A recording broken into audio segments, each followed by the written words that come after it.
Good morning students. आज हम राम लक्ष्मण परशुराम संवाद पाठ पढ़ेंगे। ये जो पाठ है ये श्री राम भक्त कवि तुलसीदास जी द्वारा रचित रामचरितमानस ग्रंथ के बालकांड से लिया गया है। यह ग्रंथ भी और जो पाठ में भाषा लिखी गई है वो अवधी भाषा में लिखी गई है और इस पाठ में दोहा और चौपाई छंद का प्रयोग किया गया है। दोहा का अर्थ होता है जो दो पंक्तियों की रचना आपको दिखेगी वो दोहा है, और जो 4 या 8 लाइनों में लिखा गया है वो चौपाई है। यानी हर 4 लाइन वाली जो रचना होगी वो चौपाई कहलाती है। यहाँ पे 2-2 चौपाइयों के बाद एक दोहे का वर्णन किया गया है। तो इस पाठ में उस समय का वर्णन है जब सीता स्वयंवर होता है और श्री रामचंद्र जी शिव धनुष को भंग कर देते हैं। मुनि परशुराम को जब धनुष टूटने का समाचार मिलता है तो वो क्रोधित होकर राजा जनक के दरबार में आते हैं और अपना क्रोध प्रकट करते हैं। क्योंकि भगवान शिव परशुराम के गुरु थे, तो श्री रामचंद्र जी, लक्ष्मण और परशुराम जी के बीच क्या संवाद होता है, क्या बातचीत होती है, यही हमें पढ़ना है। इसका एक्सप्लेनेशन मैंने आपको बहुत अच्छे तरीके से जब चैप्टर पढ़ाया था तो एक एक चौपाई करके सारा समझाया था। अगर व्याख्या में आपको प्रॉब्लम होती है तो आपको वही ऑडियो दोबारा से सुननी है। आज हम थोड़े से एक्स्ट्रा क्वेश्चंस डिस्कस करेंगे और उसमें हम देखेंगे कि हर चौपाई से 1 या 2 प्रश्न जो बहुत इम्पॉर्टेंट हैं वो कौन से बन के आते हैं। तो सबसे पहली चौपाई हमारी जो है, नाथ शंभु धनु भंजनिहारा हो इही केऊ एक दास तुम्हारा। यह वाक्य या यह पंक्ति किसने कही, किससे और कब कही? तो इसमें उत्तर इसका क्या होगा कि उपयुक्त पंक्ति श्री राम ने सीता स्वयंवर के अवसर पर धनुष तोड़ने के पश्चात परशुराम से उस समय कही जब वे धनुष के टूटने पर अत्यंत क्रोधित हो रहे थे और ये पूछ रहे थे कि शिव के धनुष को किसने तोड़ा है। और इसी चौपाई से दूसरा प्रश्न बनेगा, बहु धनु ही तोरी लरिकाई कबहु न असिरस कीन गुसाई। इस पंक्ति का आशय स्पष्ट कीजिए। पंक्ति का आशय स्पष्ट करने के लिए प्रश्न उत्तर में नहीं पूछा जाता है, लेकिन जब स्टैंजा आता है एग्ज़ाम में तो उसमें से कभी एक पंक्ति पूछ ली जाती है जिसमें आप 2 मार्क्स का आंसर लिखते हैं। तो इसका जो हमें यहाँ पे आशय स्पष्ट करना है, इसका उत्तर होगा, जब परशुराम शिव जी के टूटे हुए धनुष को देखकर अत्यंत क्रोधित हो उठे और धनुष तोड़ने वाले को अपना शत्रु बताने लगे, तब लक्ष्मण ने उनसे ये पंक्तियाँ कहीं कि उन्होंने बचपन में ऐसी अनेक धनुहियाँ तोड़ी थी, परंतु तब तो आपने कोई क्रोध नहीं किया, तो आज क्रोध का क्या कारण है? लक्ष्मण के कथन का अर्थ ये था कि सारे धनुष एक जैसे ही होते हैं। अब आती है बारी दूसरी चौपाई की। तो दूसरी चौपाई में परशुराम जी जो हैं वो अपनी बहुत बड़ी बड़ी डींगें हाँक रहे हैं। तो प्रश्न हम बना सकते हैं इसमें, परशुराम ने सभा में लक्ष्मण को क्या क्या कहकर धमकाया? उत्तर होगा, परशुराम ने लक्ष्मण के व्यंग्यपूर्ण वचनों को सुनकर उन्हें धमकाते हुए कहा कि अरे दुष्ट, तू मेरे स्वभाव को नहीं जानता। मेरे इस फरसे को देख, यह कितना भयानक है। मैंने इसी फरसे से सहस्त्रबाहु की भुजाओं को काट डाला था। तू अपने माता पिता को सोच के वश में मत कर, यानी मेरे क्रोध को मत बढ़ा, वरना तेरी मृत्यु निश्चित है। एक प्रश्न और इसमें हम बना सकते हैं कि परशुराम ने अपने फरसे के संबंध में क्या कहा और लक्ष्मण को क्या चेतावनी दी। हालांकि मिलते जुलते ही उत्तर हैं इसके, पर फिर भी प्रश्न की लैंग्वेज जो है वो बदल सकती है। तो इसका उत्तर होगा, परशुराम ने अपने फरसे के संबंध में बताया कि इसी फरसे से मैंने पृथ्वी पर से समस्त राजाओं का विनाश कर दिया था। यह फरसा बहुत भयानक है। इसी फरसे से मैंने सहस्त्रबाहु की भुजाओं को काट डाला था और यह फरसा गर्भ में पल रहे बच्चों का भी नाश करने वाला है। तो ये 2 प्रश्न हमारे दूसरी चौपाई से बने। अब बारी आती है तीसरी चौपाई की, जिसमें एक पंक्ति है, पुनि पुनि मोहि दिखाव कुठारू चहत उड़ावन फूंक पहारू। इस पंक्ति का अर्थ स्पष्ट कीजिए। तो जब परशुराम ने लक्ष्मण के वचन सुने तो वे अत्यंत क्रोधित हो उठे। उन्होंने अपना फरसा संभाल लिया और लक्ष्मण को धमकी देने लगे। तो लक्ष्मण ने उन पर फिर व्यंग्य करते हुए कहा कि पुनि पुनि मोहि दिखाव कुठारो, अर्थात आप मुझे बार बार फरसा दिखाकर डराने का इस तरह प्रयास कर रहे हैं जैसे कोई व्यक्ति फूंक से पहाड़ उड़ाने की कोशिश कर रहा हो। यहाँ लक्ष्मण के कहने का यही तात्पर्य था कि मैं आपके फरसे से डरने वाला नहीं हूँ। अब इसमें एक पंक्ति और आती है, बधे पाप अपकीरति हारे, मारतहु पाप परिये तुम्हारे। लक्ष्मण ने ऐसा क्यों कहा?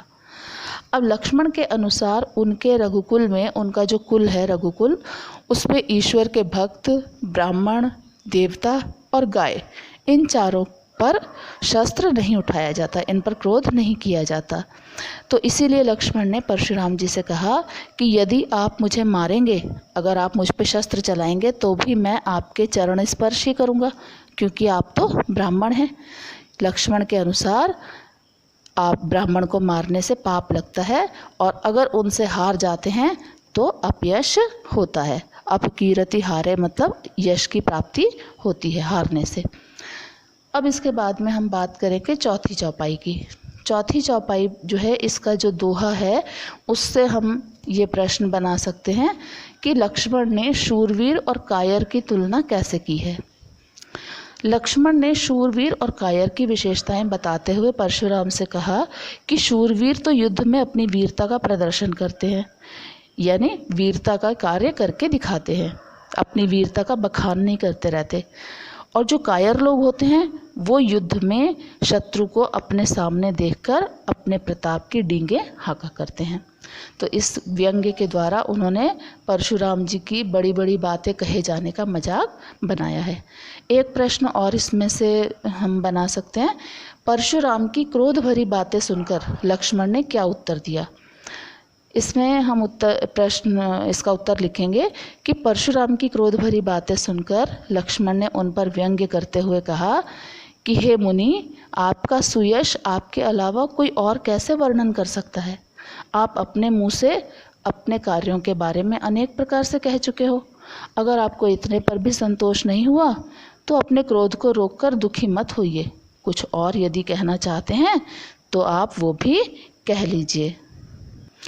अब हम पांचवी चौपाई पर आ रहे हैं और इसका हम दोहा यहाँ से ले रहे हैं कि गाधी सोनू न कह हृदय, हसी मुनि ही हरियरे सूझ, अयमय खांड न ऊखमय, अजहु न बूझ अबूझ।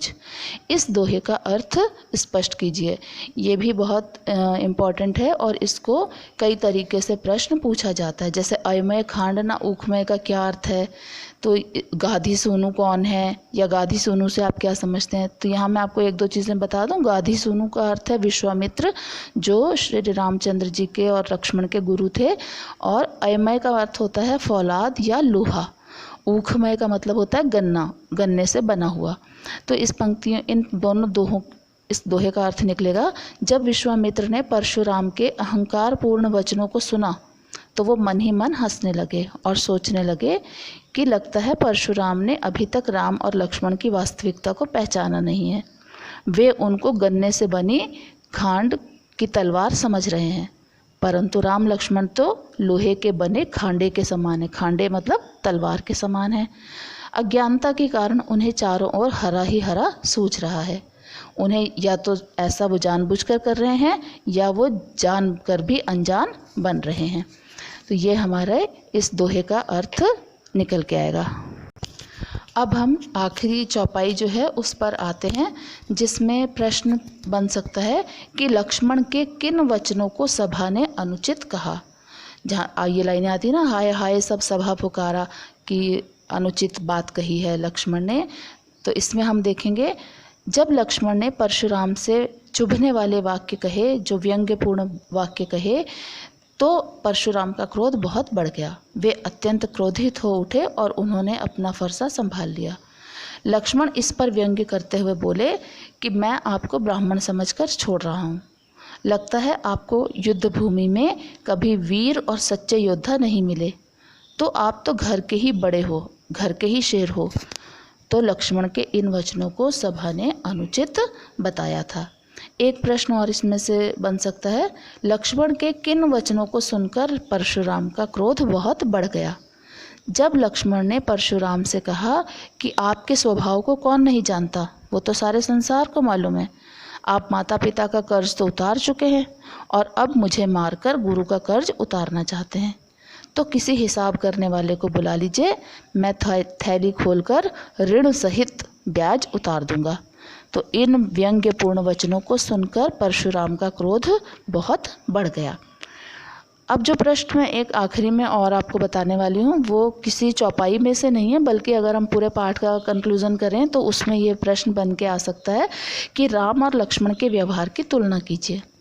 तो राम का व्यवहार जो था वो अत्यंत सौम्य, शांत और विनम्र था, जबकि लक्ष्मण का व्यवहार अत्यंत उग्र, व्यंग्यपूर्ण और उपहास से भरा था। राम ने अपने वचनों से परशुराम के क्रोध को शांत करने का प्रयास किया, जबकि लक्ष्मण ने अपनी व्यंग्य भरी बातों से परशुराम के क्रोध को बढ़ा दिया था, उनका उपहास किया था। तो ये हमारे प्रश्न, कुछ एक्स्ट्रा क्वेश्चंस हैं जो कि बहुत ज़्यादा इसमें महत्वपूर्ण हो सकते हैं। इनके अलावा आप लक्ष्मण को क्या किन किन नामों से पुकारा गया है, जैसे महीप कुमार, महीश किशोर, नृप बालक, इस तरीके से, और परशुराम जी को किन नामों से पुकारा गया है, तो भृगुवर, भृगुवंश मुनि, भृगुकुल केतु, ये भी प्रश्न इसमें पूछा जा सकता है 1 मार्क में। और विश्वामित्र का अन्य नाम क्या कहा गया यहाँ पे, तो आप गाधी सूनु लिख सकते हैं। तो ये सारी चीज़ें हैं जो कि इम्पॉर्टेंट हैं और आपको इन्हें बहुत अच्छे तरीके से पढ़ना है, समझना है।